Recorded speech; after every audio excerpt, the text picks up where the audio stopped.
Hi students, welcome to another topic in physical science. This time it's going to be on electrical energy, and we're going to start with static electricity.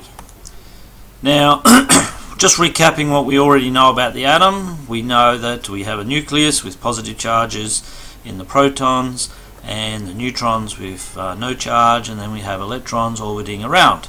Now, these outer shell electrons, not the inner shell electrons, these outer shell electrons we know from previous things that we've studied are only loosely held, and they therefore can be lost or given away by the atoms, and they're predominantly what we're talking about in static electricity.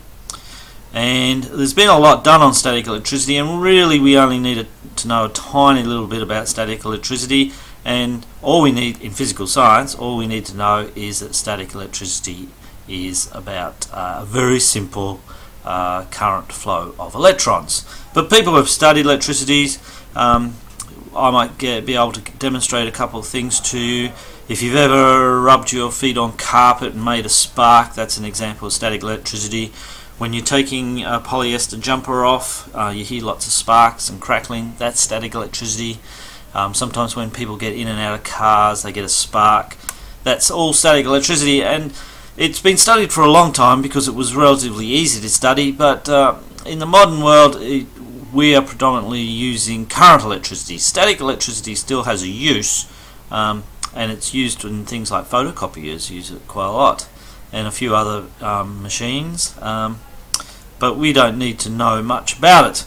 So photocopiers use it. That's how the image is transferred from shining a light onto a drum, and then the drum gets charged up with static electricity, and the toner is then clings to the drum, and then it's kicked off the drum onto the paper and then heated by and melting. Dust precipitation, some of the chimneys around the place, bigger industrial chimneys or furnaces, will have a way of collecting soot, and they use static electricity to do that.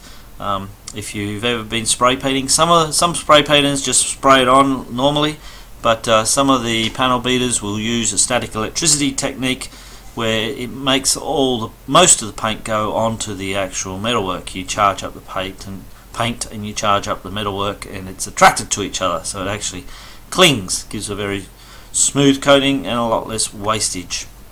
There are some dangers to static electricity. For example, if you've ever been in a plane and watched it being refueled, there's a whole procedure that you have to go through, because the plane flying through air can actually build up a lot of static electricity, much like a car travelling through air can build up static electricity. And when it lands on its rubber tyres, and it can be completely insulated, and so that static electricity build-up in the plane can still be on the plane and doesn't get dissipated.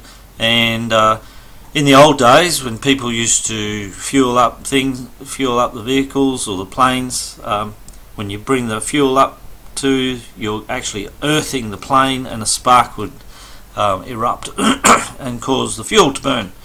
But nowadays there's a very strict procedure on how to do that.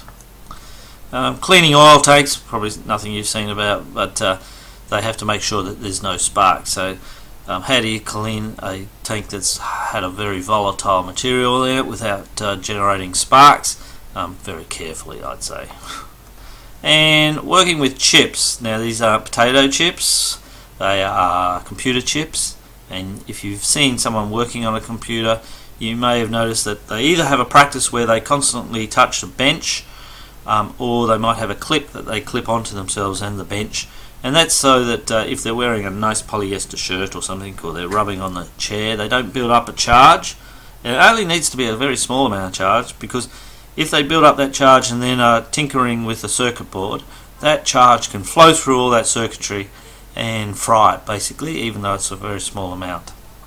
And so many a time when people have pulled their computers apart at home and been swapping chips around, they put it all back together and it doesn't work, and even though they didn't realise it, they just fried their circuitry by not being very careful. So that's all you need to know about static electricity. There's no calculations, it's just a bit of general knowledge, just in case there's a context question popping your way. In the next video we're going to start the main nuts and bolts of electricity, and that's going to be electric currents and circuits. So cheerio for now.